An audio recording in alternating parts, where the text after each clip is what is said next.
আজকে তো আমি পেট ভরে ভাত খাবো এই বড়া দিয়ে। লাইনটা টেনে নিচ্ছি, এখানে রান্না করা হবে। যেহেতু রান্না করবে চুলা রাখার জন্য আমি একটা তক্তা নিয়ে এসেছি, রান্নার কাজে হেল্প করার জন্য এগুলো উপরে নিয়ে আসলাম। আর এখন নিচ থেকে আরো আমি কিছু জিনিস নিয়ে আসলাম, এগুলো নিয়ে এসে দিলাম আম্মুকে একটু কাজে সাহায্য করার জন্য। তার মধ্যে আম্মুর টুল, ময় মশলা, পিসা খুসা, আর আজকের মেন যে জিনিসটা সেটা হচ্ছে আমাদের গুম ভাসলার পাতা, পাদের পাতা। এটা দিয়ে আজকে বড়া বানাবি, এই জন্য এত আয়োজন।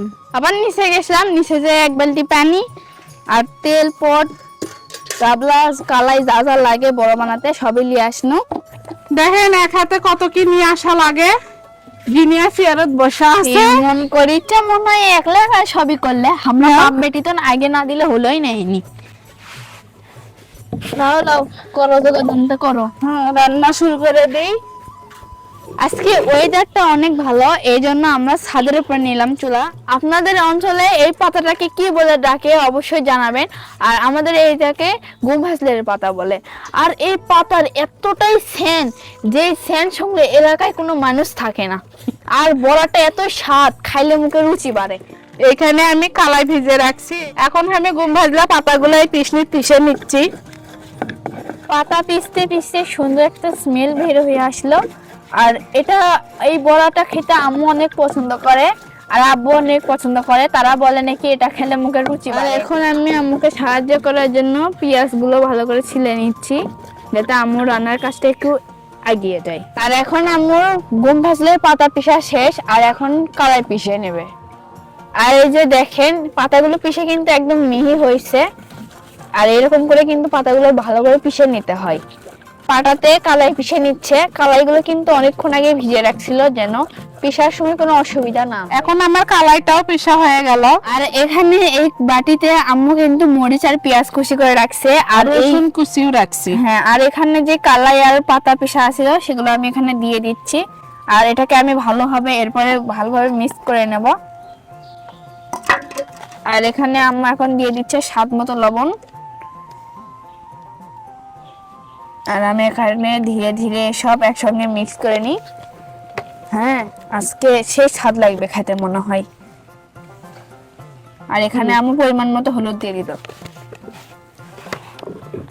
আর কি আছে, ও এটার ভিতরে এখন পিসা কষার ভিতরে কি দিতে হয়, এটা আদা রসুন, আদা বাটা, রসুন বাটা, জিরে বাটা, মশলাটা দিয়ে দিল। আর এখন আমি ভালো করে মেখে নিই। আর এখন আমি ভাজার জন্য প্রস্তুত, এই জন্য আমি শুরুতেই চুলাটা অন করে নিলাম। আর এটার ভিতরে এখন আমি তেলটা দিয়ে দেব। আর এটাতে এখন আমি তেল দিয়ে দিচ্ছি।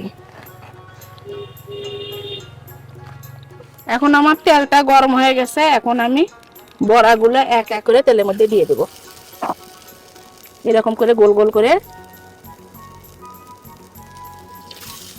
এইদিকে আম্মু দিচ্ছে আর এইদিকে আমি ভাজতেছি। আর এখানে চুলার পর বসে বসে অপেক্ষা করতেছি কখন ভাজা হয়ে যাবে আর আমি একটা খাবো। এইদিকে আমার মচমচা করে বড়াগুলো ভাজা হয়ে গেছে, এটা এখন আমি তুলে নিচ্ছি।